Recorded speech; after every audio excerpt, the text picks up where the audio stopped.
Hello, and welcome back to another episode recap where I'll lay out 5 things that I learned from my conversation with a historical expert.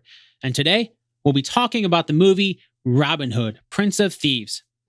Now, if you're a regular listener to the audio version of the Based on a True Story podcast, you might have seen the episode pop up in your feed where I had Dr. Sean McGlynn on the show to talk about the historical accuracy of the movie. Sean is the author of the book called Robin Hood, A True Legend, that takes a historical look at the legendary outlaw.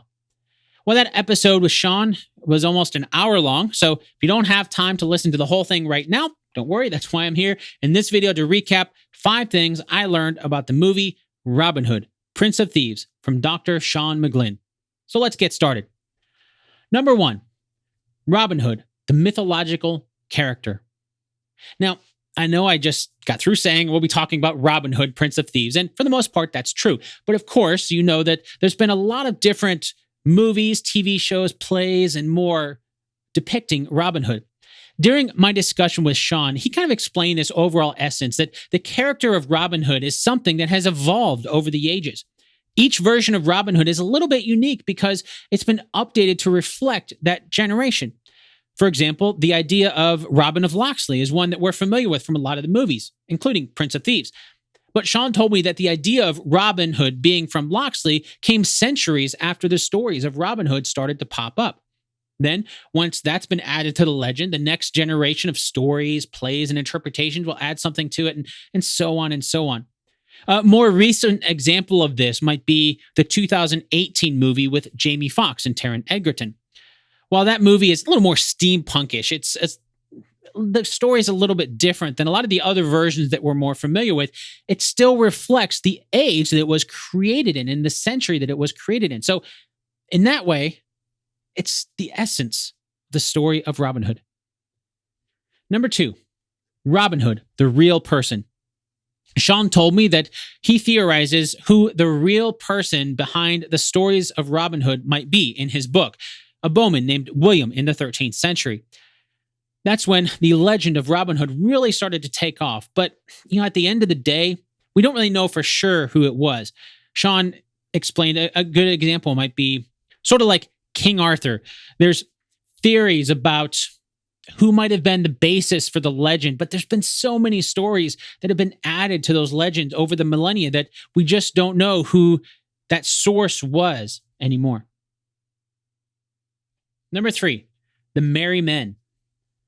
We're all familiar with Robin Hood and his merry men, and as Sean told me, in the original tales of Robin Hood and his band of outlaws, they were simply called outlaws of the forest.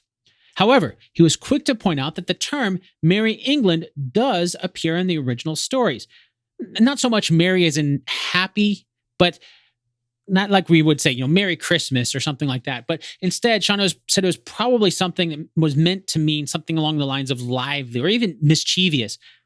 So because Merry England does appear in the stories, it's not too far of a leap for the storytellers recounting the tales of Robin Hood over the generations to jump from Merry England to Robin Hood and his merry men. Number 4, hideout in the forest. In the movie, we see Robin Hood's hideout in Sherwood Forest as a sprawling complex of buildings and connected bridges in the trees. They have big bonfires and dancing and all sorts of merriment. It's like a little village. Even though Sherwood Forest is a real place, Sean pointed out it's not very big. The entire thing can be traversed in a single day, and the original stories mention somewhere in the vicinity of 140 men in Robin Hood's band of outlaws. So not very easy to hide that many people in a small place. Although Sean did point out that the original stories also mentioned Robin Hood going to his house, which makes it sound like he's going to a single fixed point. But it just wouldn't make sense for an outlaw hiding that many men in a forest to have a big single centralized camp. It would just be too easy to find. Number 5, the brutality or lack thereof. During my chat with Sean, he said one of the most surprising things to his students is when they discover the brutality of Robin Hood's stories. One example Sean gave was when Much, one of Robin Hood's men, beheads a boy in one of the original tales. Not really something you'd expect a heroic type character to do these days, but medieval audiences loved the brutality. But I guess in today's movies, there's plenty of violence in them as well, so maybe that's not too unexpected after all. That's all for today, and hopefully you enjoyed this episode recap of 5 things that I learned from Dr. Sean McGlynn about the movie Robin Hood, Prince of Thieves. As I mentioned at the beginning of this video, the episode with Sean is almost an hour long, and so we talked about a lot more in there than we covered on this video. So if you want to hear the full interview with Sean, go check out the audio podcast episode at basedonatruestorypodcast.com/149. Once again, that's basedonatruestorypodcast.com/149. And don't forget to pick up a copy of Sean's book to dive into the real history behind Robin Hood. That book is called Robin Hood, A True Legend.